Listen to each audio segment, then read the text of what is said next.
무조건 통과시키라고 합니다. 일단 아무나 붙잡고 토론하라는 식과 다름없다고 생각합니다. 정쟁을 반복하는 나쁜 청문회, 그 정신을 민주당은 수용할 수 없습니다.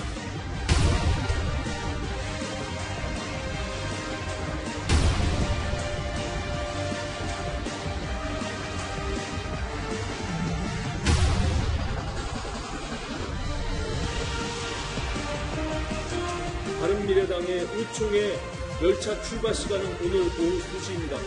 민주당, 한국당 모두 탑승하시기 바랍니다. 우리에겐 아직 마지막 기회가 남았습니다.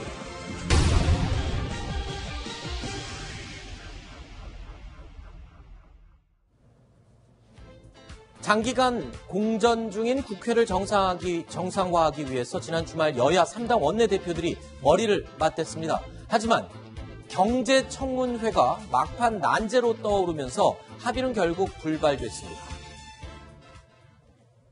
묻지도 따지지 말고 무조건 통과시키라고 합니다. 일단 아무나 붙잡고 토론하라는 식과 다름없다고 생각합니다. 지금 국민들이 간절히 바라는 것이 무엇이겠습니까? 제발 우리 경제의 숨통을 틔워줄 민생국회입니다. 도대체 어디에 그 원인이 있는지 따져봐야 되지 않겠습니까? 경제청문회는 사실상 민주당의 자존심을 내어놓으라는 그런 요구입니다. 정쟁을 반복하는 나쁜 청문회, 그 정신을 민주당은 수용할 수 없습니다. 자, 지난 주말 국회 정상화를 위한 극적 타결이 있을지도 모른다라는 기대감이 있었습니다. 하지만 공방만 되풀이 된 꼴이 됐습니다. 경제청문회가 또 핵심이었군요. 그게 쟁점이었습니다. 그러니까 네. 지금 야당 입장에서, 한국당 입장에서는 추경을 처리하려고 그러면 먼저 경제 상황에 대한 진단부터 다시 하자. 그래서 경제청문회를 통해서 그 진단을 하고 그 다음에 추경 처리를 하자, 이런 입장을 밝힌 반면에 이인영 원내대표는, 그러니까 민주당 쪽에서는 기획재정의 등 이미 상임을 열면 거기서 논의하면 되는데 굳이 청문회를 열려는 건 문제가 있다, 이렇게 이제 얘기를 한 건데요. 사실 지금 원래 제일 국회 정상의 쟁점은 패스트트랙 올린 법안들을 어떻게 처리할 거냐였죠. 그래서 다 같이 다시 합의 처리할 거냐, 아니면 패스트트랙 올렸으니까 패스트트랙 절차를 거칠 것이냐였는데, 사실 그 부분은 어느 정도 민주당 쪽에 유리한 쪽으로 정리가 되는 듯한 분위기였습니다. 그래서 어떻게 보면 한국당 입장에서는 경제청문회가 복귀란 명분이었다 저는 생각합니다. 네. 복귀라고 해서 최소한 이 정도는 업고 가야겠다 생각했던 것 같은데, 그것 자체도 지금 이인영 원내대표 아까 전에 그건 우리 자존심을 건드리는 거다, 이렇게 얘기를 했는데 약간 좀 이해할 수 없는 대목이죠. 왜냐하면 국회라는 게 늘 언제라도 장관들을 불러서, 그것이 물론 상임위 차원에서 논의가 될 수도 있지만 청문회 열 수 있는 거죠. 그건 뭐 어떻게 보면 국회 여러 권리 중에 하나인데, 그 자체를 무슨 자존심 문제에 비교한 건 역시 좀 아무래도 좀 경제 상황이 되게 안 좋다 보니까 내년 총선에 앞서서 이미 좀 전초전성 성격이 있는 게 아닌가, 그런 생각이 듭니다. 자유한국당은 국회 정상화를 위한 마지막 제안까지 실패하자 대책 마련에 고심하고 있습니다. 자, 이 더불어민주당 이해찬 대표는요, 참을 만큼 이제 참았다라면서 단독 국회 소집을 시사했습니다. 국회 정상화는 우리 자유한국당이 가장 바라는 것입니다. 제대로 된 대화를 할 수 있는 상황을 막아놓고 그리고 일방적으로 들어와라 하는 것은 선진의회의 모습이 아니라고 생각합니다. 우리도 이제 할 만큼 했고 참을 만큼 참았습니다. 더 이상 국회를 방치할 수가 없습니다. 오늘이 마지막 날입니다. 오늘 오후에 원내대표께서는 의원총회를 소집을 해주시기 바랍니다. 김상일 평론가님, 사실 이 이해찬 대표의 심정도 이해가 됩니다만, 사실 여당 입장에서 야당이 국회로 돌아올 수 있도록 뭔가 좀 물꼬를 하나 터주는 것도 필요한 시점이 아닐까 싶은데, 경제청문회 아까 원내대표 얘기를 들어보니까 자존심을 건드리는 건 또 어떻게 하냐, 이렇게 또 버티고 있는 거예요. 아무 지금 후하게 없습니다. 제가 볼 땐 자존심이라는 표현은 굉장히 좀 실수하신 것 같아요. 그러면 공인으로서, 그리고 입법부의 원내대표, 한 여당의 원내대표로서 가장 중요한 건 국민, 그리고 상권 분립의 한 축을 이룬다는 소명의식이거든요. 네. 그런 게 없이 우리 진영의 자존심이라고 얘기하는 거는 그런 그 본분을 약간 잊으신 말씀이시기 때문에 네. 나중에 실수라고 인정을 하실 것 같고요. 네. 제가 볼 때는 이런 것 같아요. 경제청문회 정도는 뭐 받아줄 수 있죠. 네. 왜 못 받습니까? 왜냐하면 그 아까도 얘기했지만 상권 분립의 한 축을 이루는 입법부잖아요. 네. 입법부는 여당으로서 정책을 같이 추진하는 데는 힘을 보태야 되지만 네. 만약에 실정이 있거나 뭔가 그 경고등이 들어오거나 그러면 함께 견제를 해서 잘 가게 또 해줘야 되는 거거든요. 네. 오죽하면은 우리 그 진보 진영과 좀 약간 우호적이라는 경향신문의 정치부장이 컬럼을 통해서 네. 여당의 존재가 지금 없다. 아하. 이렇게 가면은 정상화가 돼도 계속 야당은 청와대만 바라볼 것이다. 아하. 이렇게 이야기를 했거든요. 네. 그래서 제가 볼 때는 그 입법부 여당으로서의 위치를 한 번 더 돌아보고 네. 그 지금의 자세를 다시 한번 좀 정리할 필요는 좀 있겠다. 네. 이런 생각이 듭니다. 저는 여당한테 결코 불리하지 않는 제안이라고 봅니다. 네. 왜냐하면 뭐 이게 지금 대통령도 이야기했지만 이 경제가 성공으로 나아가고 있다고 이야기를 했지 않습니까? 그리고 어떤 면에서 보면 경제의 어떤 책임 문제를 야당한테도 떠넘길 수 있는 저는 좋은 기회라고 봐요. 야당한테 무슨 책임을 예를 들어서 떠넘기시는 지난번에 뭐 야당에서 그렇게 많은 요구를 했다가 결국 이제 상임위를 여니까 결국 야당이 왜 대로 준비도 안 하고 지금 했느냐라고 이제 야당이 오히려 더 국민들한테 질타를 받는 게 있었거든요. 그랬죠. 경제라는 게 보면 사실은 정부가 추진하는 거지만 또 한편으로는 국회가 일말에 또 책임이 있는 거거든요. 그 국회라는 것은 결국 또 야당도 법안 통과라든지 국회 운영에 책임이 있는 겁니다. 네. 그러니까 그러면 우리 국민들이 지금 경제가 안 좋은데 과연 정부가 물론 경제 정책을 잘못 시행한 것도 있겠지만 또 한편으로는 국회가 과연 그러면 입법을 만들었느냐 이 문제도 제시될 수가 있는 거거든요. 네. 그럼 오히려 정부 입장에서는 아니 우리가 하려고 했는데 야당 당신들이 반대해서 이게 못했지 않느냐 이렇게 지적하면 야당도 책임을 면할 수 없단 말이죠. 네. 그러니까 그런 면에서 보면 어쩌면 여당 입장에서 보면 함께 끌어들여서 공동 책임으로 만드는 것 그것도 하나의 저는 전략이라고 보는데 네. 이게 자존심이다. 경제는 자존심이 아닙니다. 경제는 현실이에요. 네. 어차피 여당의 어떤 자존심 문제를 해결할 수 있는 문제가 아니에요.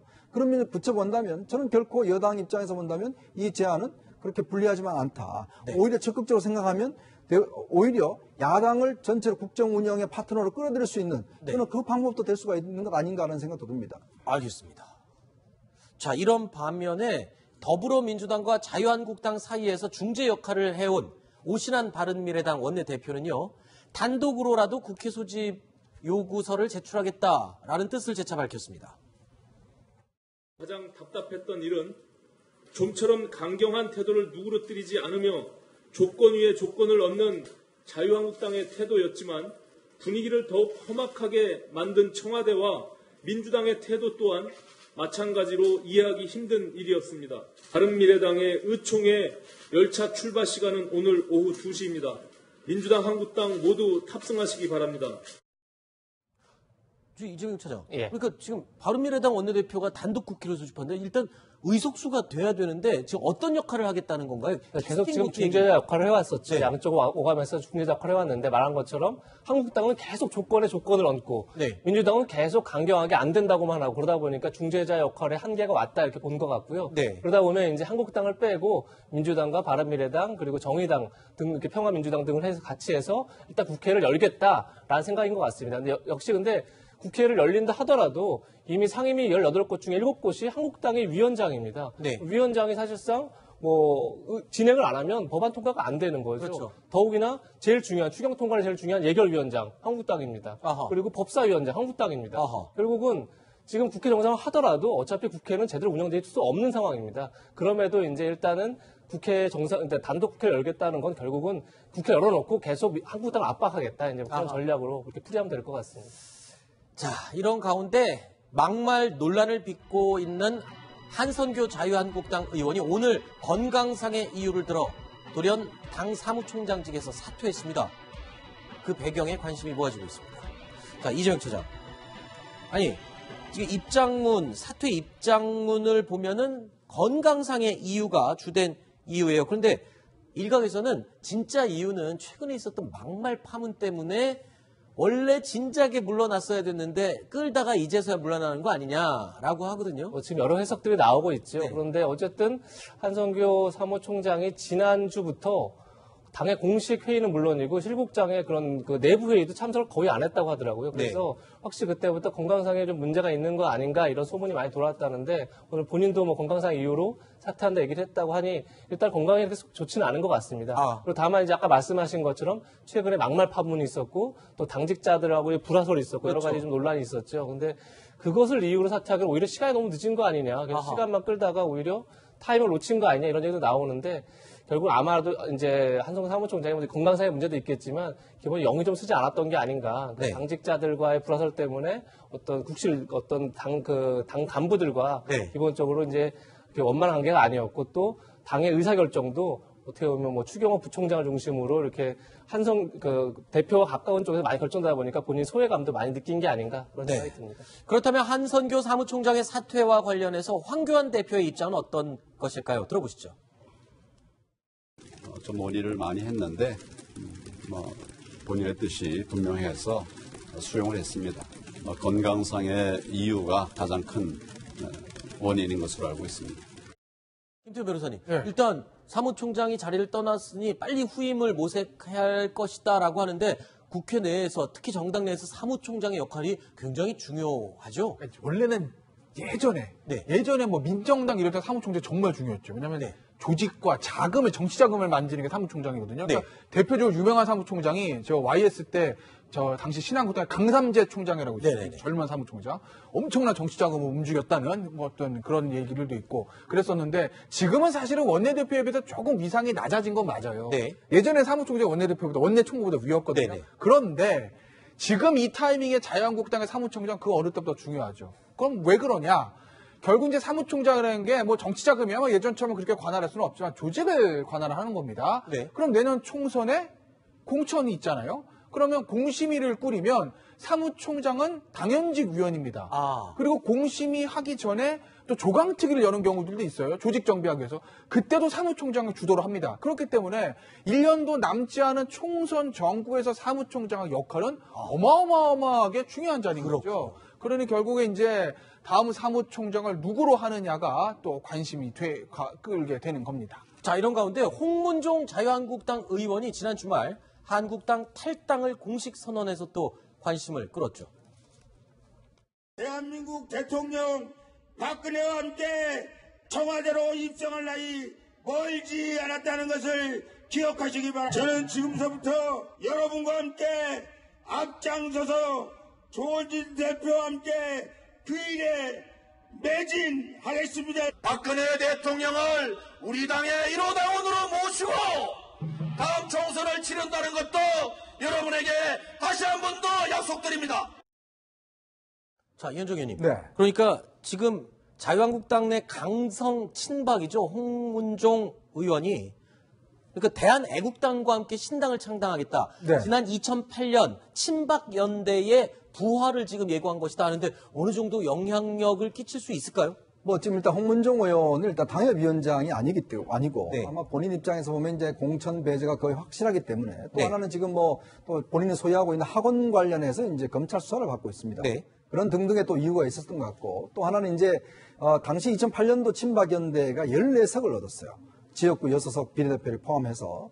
그러니까 상당히 성공적이었죠. 당시는 어떤 면에서 공천 배제가 돼서 서청원, 홍사덕 의원 등을 중심으로 해서 이제 상당한 의석을 얻었거든요. 그러니까 지금도 이제 그런 생각을 좀 하고 있는 것 같습니다. 그러니까 어떤 면에서 보면 지금 이제 홍문종 의원이 깃발을 들었는데 당장은 움직이진 않을 것 같아요. 근데 문제는 황교안 대표가 이제 공천 개혁을 하면서 친박계를 조금 이제 공천 배제를 할 경우에 그때는 세력이 좀 커질 수도 있습니다. 그리고 지금 장외 세력이 상당히 커질 수가 있고 더군다나 지금 연동형 비례대표제가 되면 사실은 어떤 면에서 친박 세력이 예전보다 굉장히 커질 수 있는 가능성이 있어요. 그렇죠. 지금의 정의당도 마찬가지지만 아마 그렇다면 양쪽에서 이쪽의 정의당, 이쪽의 친박 어떤 신당 아마 이런 것들이 배치되지 않겠는가 그런 예상도 좀 해봅니다. 네. 이게 우리가 주목해야 되는 게요. 그 선거법이 통과가 되면은 정당 투표를 따로 해서 연동형으로 비례를 나눠주거든요. 네. 근데 자유한국당은 지금 지역구 의석을 가져가면 정당 투표 30% 정도가 날아갑니다. 사표가 돼요. 네. 그래서 관건은 제가 볼 땐 박근혜 전 대통령인데 박근혜 전 대통령을 중심으로 당을 만들면 그 30%의 정당 투표를 분식 투표를 할 수가 있는 겁니다. 그걸 제가 볼 때는 좀 노리는 것 같은데 과연 박근혜 대통령으로부터 그 승인, 허락을 좀 받을 수 있을까? 이게 관건인 것 같습니다. 알겠습니다.